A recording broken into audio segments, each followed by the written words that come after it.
To all the 92%ers, we're dropping something in the feed today we think you basketball fans are going to love. All right, if you haven't heard it yet, LeBron James and Steve Nash have an incredible podcast. That's right. It's called Mind the Game, and I'm not going to lie, it's pretty next level. I would assume it would be unbelievable, as I am a fan of both of their games.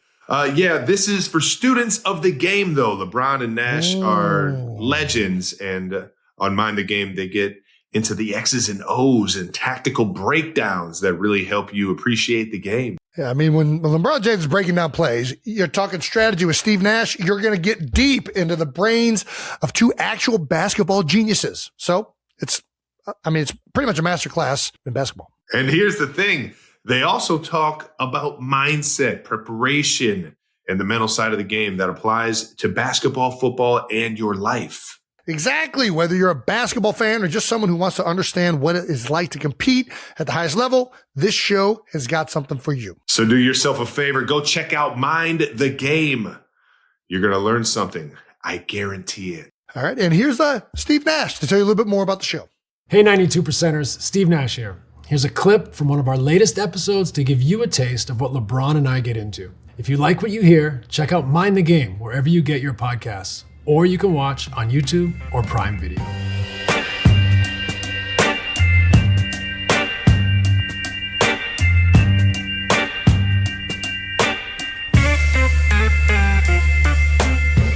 Cheers. Yeah, one this way and one this way. Yes, sir. Yes, sir. Yeah. Thank you for doing this. It's our first official golf podcast. Yeah, they heard Mind the Game, and they thought the game was basketball today. It was actually not. We say Mind the Team. I was watching the Bryson DeChambeau. Oh, the break 50? Break 50. I knew you were good. I was losing my mind. I only watched half. Yeah. You matched him. I watched the whole thing. Yeah. That's being Losing my kind. mind. As you could, it was my first shot. I lost my mind too. There's like a little small gallery behind. Oh, there was. That was following us.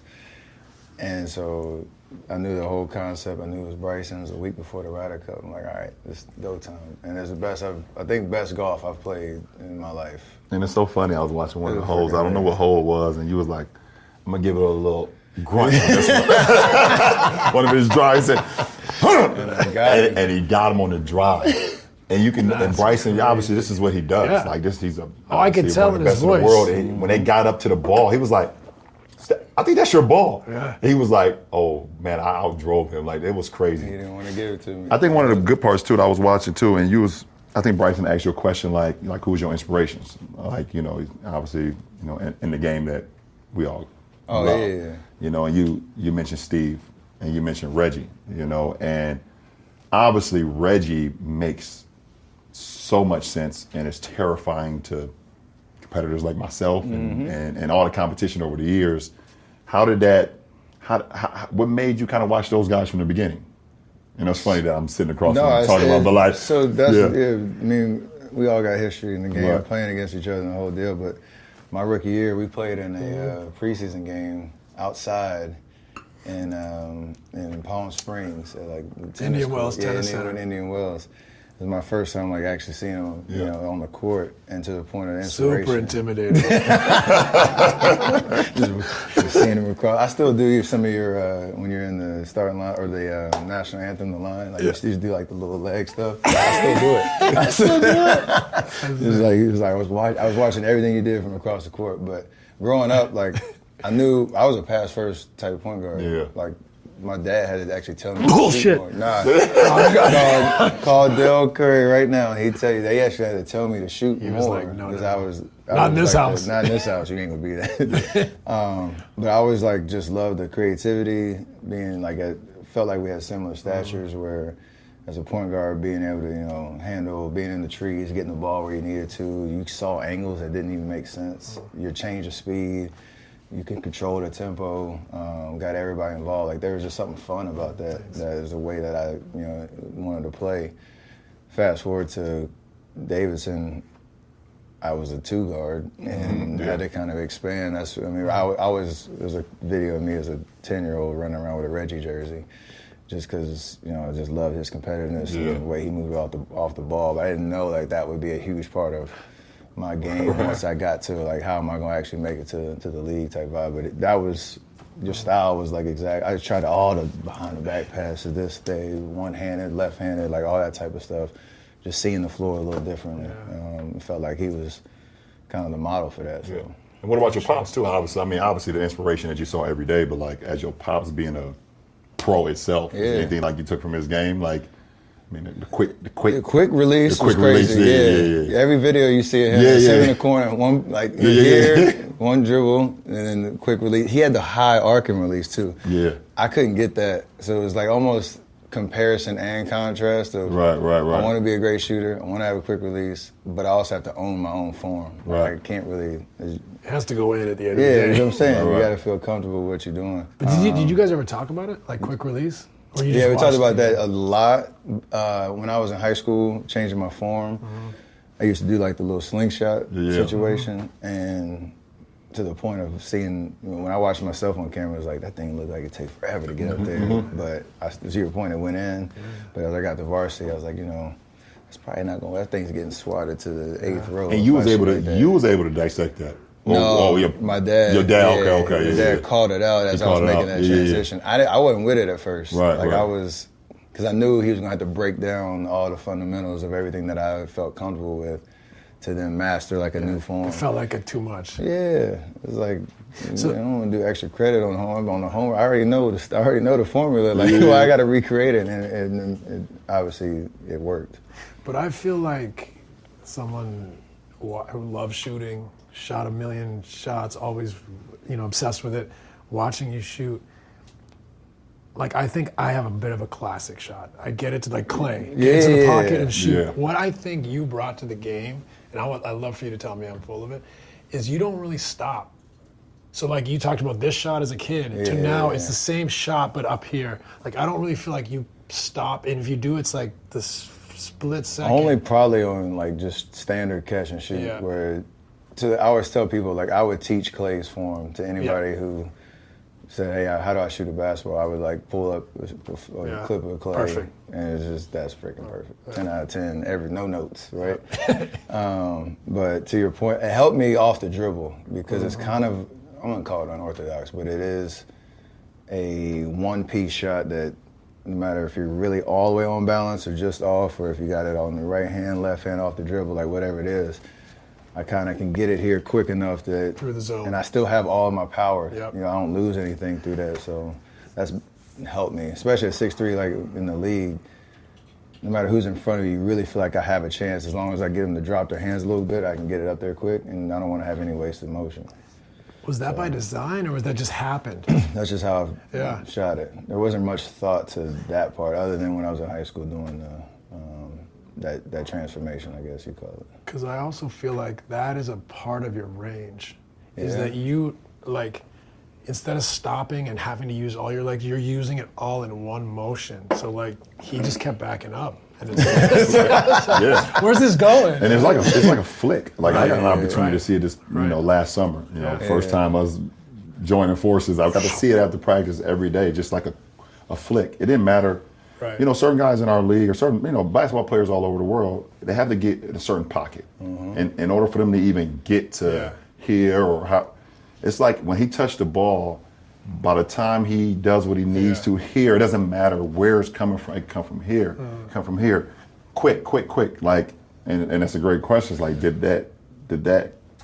did you learn that, or it just kind of happened? And it's like, no, it's kind of natural. It's kind of just naturally just happened. Yeah. Like there's always a reset, like summertime. When you're working on mechanics, like my guy Brandon Payne, we'll talk about it. And if I miss 2 or 3 in a row, and you start looking, I'll know it's because I don't have the ball. Like if we're talking middle of the frame, I don't have it more middle to right. Like I'm more kind of doing that, and it's just you get a little lazy, right? But I still have to call that out. But then once you get into the game and the flow, there's not much thought to it. But it's interesting because, like, necessity is the mother of invention. 100%. You kind of invented something. Like, you've gone on to be the greatest shooter of all time by, like, a long margin. Like, range, accuracy, dexterity, off the move, left, right, leaning in, leaning back. Like, you do it all. But, like, I don't know if you could do that if you had picture-perfect form. I'm not saying you don't, but you invented a way of going through the zone like you said, off the dribble, like it's up. Yeah. And that gave you more range, and that gave you more dexterity. Like, by the way, it's not really recreatable. I'm not telling kids, hey, it's so good, you know. But so Bruce Frazier, Yep. cute. Like we use you as an example a lot when I'm doing the breakdown drill. Like I'll do like pregame stuff or after practice stuff, where to the point of being able to get to my base, like he'll bring you up as a demonstration of like you had such a solid foundation where, you know, Get your hips down. get your hips down, get low, like you're feeling every part of your foot, your feet, and you're using all of that force to kind of get through. Pushing in the ground. And that's a foundation you have to have to then build off of that, you know, creativity and that looseness up top. Yes. So that's part of the natural progression of foundation to confidence to then, okay, now I can experiment a little bit. So maybe it's not necessarily a thought. It's like you hammer that down so much that now I have the ability to say, okay, what's going to help me in the game? Or if I need to stay out of the trees, I can get my range back. I got that's in there because I have this. And if I still have to go back to that well though. Like we do our stuff at the free throw line where you're doing like the spins and you got to be in balance. That's your world. Like that's what I learned. But I also think one of the most impressive things, I know we're here to talk about a lot of things, but the most impressive thing is that you came in, you know, 6'2", whatever, and obviously super skinny. Super skinny. You know what I'm saying? Like, I remember, like, super skinny, fresh out of Davidson, super skinny, and obviously, you know, our league, you know, throughout the course of a season, flights and everything, you know, can be taxing on your body. Yeah. I think one of the most impressive things that a lot of people don't talk about when it comes to you is that the weight and the strength that you've put on and still being able to shoot the ball in that capacity. There's a lot of guys that we've seen come in at a certain weight or a certain, you know, body frame, and they're told to put on weight or they're told to put on strengths, and it can affect their shot. Yeah. You know, and it's actually, there's no way it could have made it better, but shit, it seems like nothing ever changed. How was that? Like, did that worry you in the beginning? Like, oh shit, y'all tell me I got to get stronger now. Funny story. So like my rookie year in training camp, so I came in as, you know, a shooter in the draft. But Don Nelson was my coach, and going through training camp, summer league started. I think I probably shot like low 30s from three in training or in summer league. And then you're coming into training camp, you know, a couple months later, like still working, getting through, trying to get comfortable with where shots are coming from. And Don Nelson, he went in the weight room, because to your point, I came in 180 pounds maybe.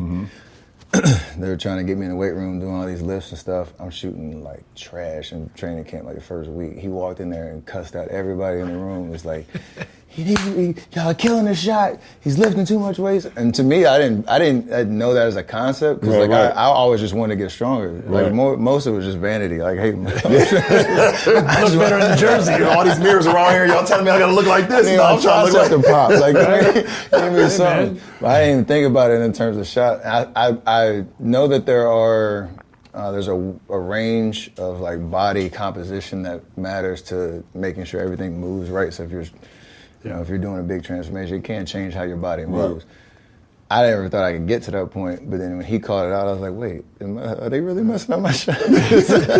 But that balance of being able to appropriately like get your body to move efficiently, like a lot of it to me is core strength. Like if we're talking specifics, everything's about the foundation. Like how does your body move through that range where you have, you know, complete control of, you know, your movement patterns, not necessarily like brute strength, but efficiency, right? Stability, patterns.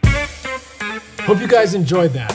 If you want to hear more, remember to check out Mind the Game wherever you get your podcasts. And thanks to Jason and Travis for having us on the feed.